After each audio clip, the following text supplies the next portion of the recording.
madness to take a madman at his word, Jane was doing just that. Her sons had come out of the ordeal unscathed. As for Edwin's welfare, Jane couldn't say. She needed to see him face to face before she'd believe that he was okay. Not too long ago, she would have laughed over the absurdity of her mission. If someone had told her that she came from a long line of stewards who vowed to guard a secret library filled with rare and potentially dangerous books, she would have called them crazy. If she'd had an inkling that the Knights Templar was still a functioning society and that it had split into multiple brotherhoods, one of which was determined to locate Storyton Hall's hidden library at any cost, she would have gone elsewhere following her husband's death. "We're not making very good time," she said to Lachlan, as lightning rippled over the dark sky. Seconds later, there was another brilliant fracture, and a third. "I have a feeling caution won't be a priority once we get to Biltmore," Lachlan said. Lachlan was part of an elite group called the Finns. These former military men had specialized combat training and had pledged to protect the members of the Steward family with their lives. Despite this, they managed to pull off their Storyton Hall staff member personas with conviction. Jane glanced at him and shrugged. "I'm just a resort manager attending the luxury lodging symposium, and I plan to use that cover to my full advantage. We have 3 days to find Edwin. We don't have time for caution.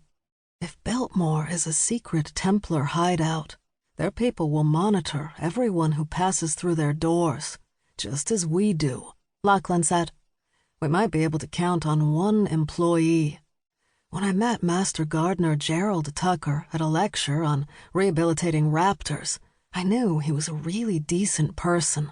After researching Mr. Tucker, Mr. Sterling agrees that the veteran gardener could be helpful, but he's very devoted to Biltmore. He won't tell us a thing unless we gain his trust." "Mr. Tucker is Army retired, like you?" Jane asked. A curtain fell over Lachlan's features. He didn't like to discuss his time as an Army Ranger. The atrocities he'd witnessed during his tours still haunted him. These ghosts from the past appeared without warning, paralyzing his emotions and causing him to withdraw deep inside himself. Jane had witnessed this sad transformation, but Lachlan always came through for her and her family when called upon. Jane just hoped that his PTSD would remain dormant over the next few days.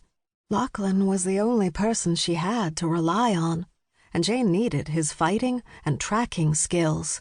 In addition to these talents, women of all ages found Lachlan irresistible. If Jane could exploit his roguish good looks and quiet charm to save Edwin's life, she would.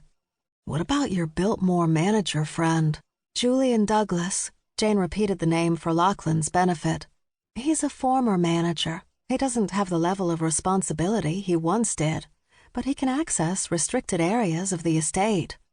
Mr. Douglas still has the keys to open all those doors closed to the public." Lachlan glanced out the window. "From what I've read, that's a ton of doors." Jane lapsed into a reflective silence. Lachlan was right.